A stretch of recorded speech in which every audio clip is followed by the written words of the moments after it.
Hello, everyone. Happy evening. It's Katie from Without a Crystal Ball. I am coming to you from a rainy and cold Minnesota. I hope you're having a good day. It's like the perfect day for a Monday. Rain and cold. All right, so back in 2009, Natalie Solomon, she gave birth to the world's first surviving octuplets. The birth of the octuplets happened in January of 2009, and it was a media circus that so many people became interested in. However, once people learned that she was a single mom who already had 6 children and had undergone in vitro fertilization in the past, people stopped really validating her or caring. She became kind of the slutty mom that had 14 kids, and how dare she have so many children without having a husband. And now she's going to use public assistance, and all the kids are going to be the state's going to have to pay for all of them, and the irresponsible doctor, and the conservative world that we live in, where single mothers are often undervalued and underappreciated, especially if they give birth not married. I think she received some pretty harsh, unwarranted criticism. Now, the doctor in the case, not to say that what she did was great, not to say that she didn't make mistakes, and not to say that she didn't do things that made some of us scratch our heads, but the doctor in this case actually lost his license because he implanted 6 embryos into her, and Natalie says that she actually was told by him that she had lost 6, so she had no idea how many babies that she was carrying. She gave birth to 8. All of them have survived. And today, these guys are 10 years old. Wow. They will be 11 in January. They are currently in 5th grade. She has 2 children that are 18 that have left and they have grown up. There's 14 kids total. And in the early days, Octomom was kind of everywhere. She was like this tabloid sensation where everyone was like, oh my God, look at all of her plastic surgery. Look at all of her nails. Look at those fake breasts. Look at her liposuction. Look at the tummy tuck. Because everyone was like super concerned about her using public assistance. Okay. Anyways, she ends up becoming a stripper, doing a porn, getting into prescription drugs, becoming an alcoholic, and eventually goes to rehab and abandons this whole Octomom lifestyle. She never had a reality show, never wanted a reality show, kind of stayed out of the spotlight in terms of the kids being around. She's made some media appearances over the years and sort of updated people about what's going on. And in the last few years has been talking a lot and reflecting a lot about her life, the choices she made.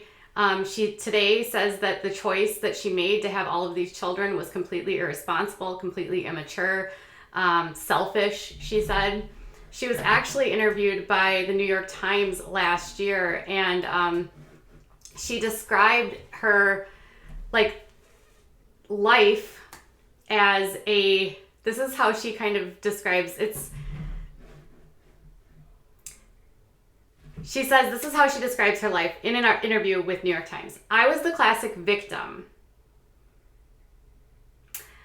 She says she said, a victim of having been an only child, hungry to fill a void, a victim of fate since she couldn't conceive naturally due to endometriosis.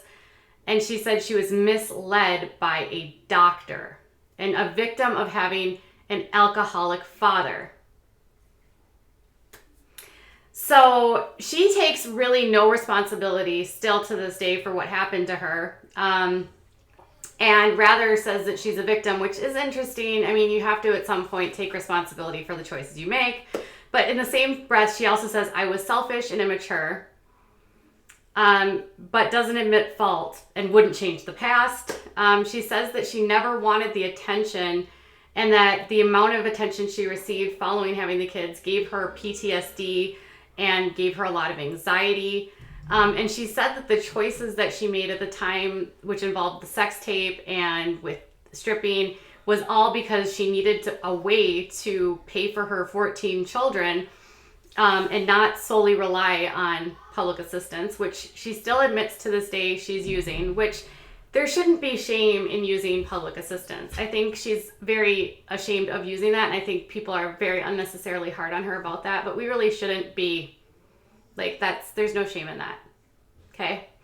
But she did say that she was pretending to be a fake caricature, which is something I'm not, and I was doing it out of desperation and scarcity so I could provide for my family, and I've been hiding from the real world all my life.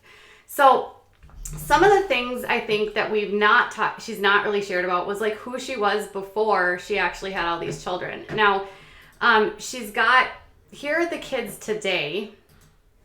So this was her last November doing a turkey trot. She often covers herself in a hat with a mask over herself to hide while she's out in public, but also she said she doesn't want to develop skin cancer. And then she's got the children here. This was a family photo that they tried to take that was apparently unsuccessful. And so there's like so many kids here. It's pretty incredible. And then here were the kids, the octuplets, actually a year ago. And this is any other parent exceptionally stressed and overwhelmed with the first week back to school. I must admit, 6 drop-offs and pickups monopolize most of my day, as I am an official bus driver, but wouldn't take it any other way. Per usual, none of the older kids want anything to do with taking a picture as much as I begged. And then she also has been candid on Instagram about some of the rumors about her and the fake tabloid media that fed many public deceptions, she said, for many years. She's also shared that she has a son, Aiden, who actually has severe autism. And in a post, she actually wrote about how they'd moved into this new neighborhood. The neighbors that were harassing them, taking videos of the kids. They slashed her tires. They poured coffee on the vehicle. They left discriminatory notes on the van and property.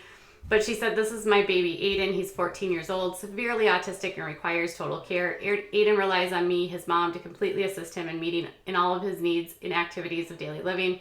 Aiden is nonverbal, requires feeding, changing. He is not potty trained, bathing, and one-on-one supervision, as he has no safety awareness and would walk aimlessly into traffic. This job is my life, other than caring for 13 other children single-handedly. My children are my life. Aiden has been off 2 months from summer and attends a special needs school during the year. I love him with my whole heart and will care for him until the day I die. I drive Aiden and all my children in the same van you hateful, volatile humans vandalize and leave threatening letters on. Aiden is with my other children when you selfishly choose to film them with their iPhone or even have the audacity to fly a drone above and get cameras pointed directly onto them." I can't even imagine that kind of scrutiny. And then she said, "I chose to share about Aiden, who is both a blessing and a challenge in my life, to provide a contextualization for you oblivious and condemnatory critics who erroneously believe I am compartmentalized for my children. You violate me, you violate them. Enough is enough." And then she's been opening up about her stuff related to plastic surgery. She says that they fed into this belief that she wanted to become like a celebrity, Angelina Jolie.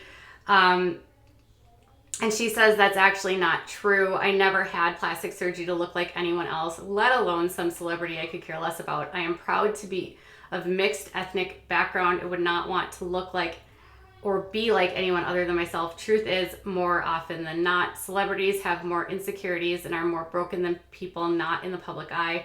They just have more money to conceal their brokenness. Of course, the inordinate pressure from Hollywood doesn't help the confidence. The above picture is me and my friend Veronica, taken in 2003, 3 weeks after having my third child. 3 months before breast implants, which I regret. I was 100% natural. Today I'm 90%. This was also around the time that I was approached by a modeling scout, one of multiple times in my lifetime, from a real modeling agency. Years before the social media Instagram began, politely I waited until he left before tossing his card into the trash. Becoming a mom was always in my heart and my calling, not modeling. The media has one hidden agenda to ignite us to intense hate towards me.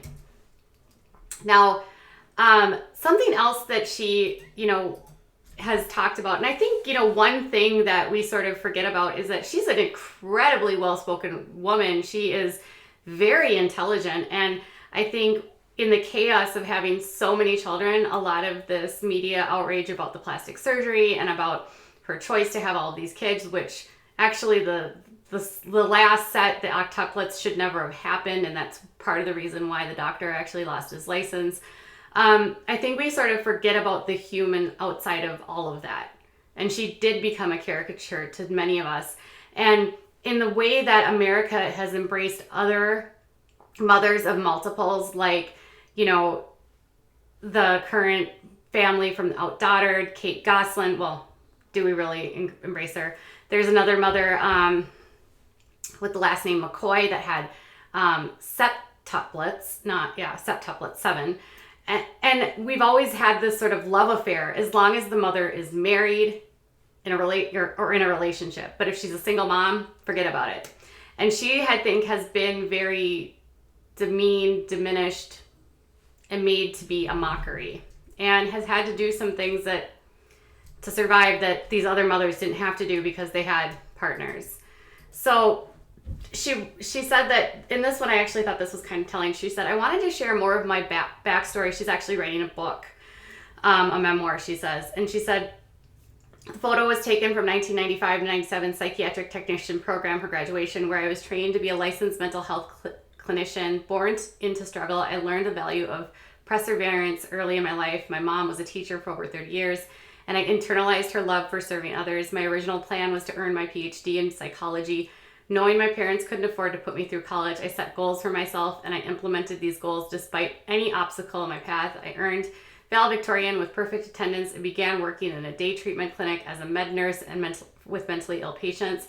Immediately subsequent to graduating the junior college program, after additional training for the PET psychiatric emergency team, I was hired at a state psychiatric hospital where I worked 60 to 80 hours per week, while concurrently taking 18 units in college to earn a bachelor's of science degree. I was earning my own money, which I used to pay for rent and bills, and of course, infertility treatments to have a baby.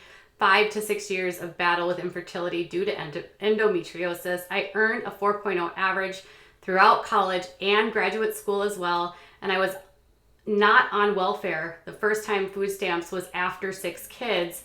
I was never a stripper. I did not party. I was far too focused on achieving my goals. Only one may call my personality type A. I say AAA goals. One of earning my PhD hasn't happened for me due to my irresponsible, immature choices that you are all aware of. So plan B, she says, to adapt effectively. And to all I can control is my mind and the two man hands, and relentlessly, tirelessly work towards achieving the next goal, success. Mom on a mission, AAA personality, success. And there's the kids again. So she's a little bit eccentric still. She drinks alkaline water and doesn't like antibiotics for herself. She's a raw vegan. Not to say that all people that do this are eccentric, but she does definitely her kids are vegan. She's a vegan. They have her whole life is extremely structured because of all the kids that she has to take care of. But despite all of this, these kids are growing and they're thriving, and they appear to have a mother that loves them with ferocity and a fierceness that I think most children would die to have. So it's kind of nice to see her sort of opening up in her own words on Instagram. And if you want to check her out, I would encourage you to just put in Natalie Sullivan on Instagram and you can find her stuff. But it's kind of interesting to look at it now versus the way it was a few years ago, and to really see how she sort of has come full circle. She's sober. She is taking care of the kids. They don't have like this lavish lifestyle. Some of the kids have to sleep on the couches sometimes, but they are clearly have a house filled with love and a mother that cares for them tremendously. This is a walk down, I don't know, Octomom Lane. And she insists that the whole Octomom label she has put to bed. Now she's Natalie. And I don't know if she will ever sort of outgrow that. I think it would be hard in the media to like let it go, because like if you use her name, nobody knows who she is, but I digress. But it was fun to see the kids, fun to see how old they're getting, how big they're getting. And interestingly, according to everything that I've read, the kids are relatively normal. They're all small for their age, but healthy. She has Aiden, who is actually severely autistic, and then one of the octuplets, I think she said, is on the spectrum. So despite the fact that she had 8 children in her tiny little body, they are otherwise healthy. Her, on the other hand, did not get unscathed from this pregnancy. According to her, she has a broken back because of the last pregnancy. She told the New York Times that she has 4 out of the 5 discs in her lumbar spine are ruptured or herniated fully. She says it's like, think of a jelly donut being squashed and it hits nerves, causing bilateral sciatica. And I have irreparable sacral damage, and I have peripheral neuropathy. I have not felt my toes on my foot on the right side for many years, and my fingers are numb all the time, every day. The pregnancy caused it, the 8. My size, my abdomen was all the way out here. She stretched for like emphasis. So in order to combat that, she says she does 40 miles a week on the Stairmaster, and she has a completely healthy raw vegan diet, which she credits to keeping her extremely healthy. So I don't know. What are your thoughts? Do you think she's like on the up and up? Are you still skeptical of her? Do you think we were unfair to her because of her single status? Do you think it's weird for her to consider herself a victim of everything? I do think you can be a victim, but I think when you define yourself in victimhood, there's almost this sense of lack of responsibility. Now, there's some things that we aren't responsible for that make us victims, but there are also things and choices that we make that don't make us victims. And I don't think everything that she thinks she's a victim of, she's a victim of. Was she a victim of unfair press? Yes. Was the media unrelentless and unforgiving? Yes. But did she make a lot of mistakes along the way? Yes. Today it looks like everything's on the up and up, and the kids are growing and thriving. So, and it's kind of cool to see a mother with such fierce tenacity of a child with autism. My son is autistic, and I really liked seeing how she described raising her son and how fiercely she will protect him. Every child deserves that kind of mother. All right, you guys, I'll be back later. Bye.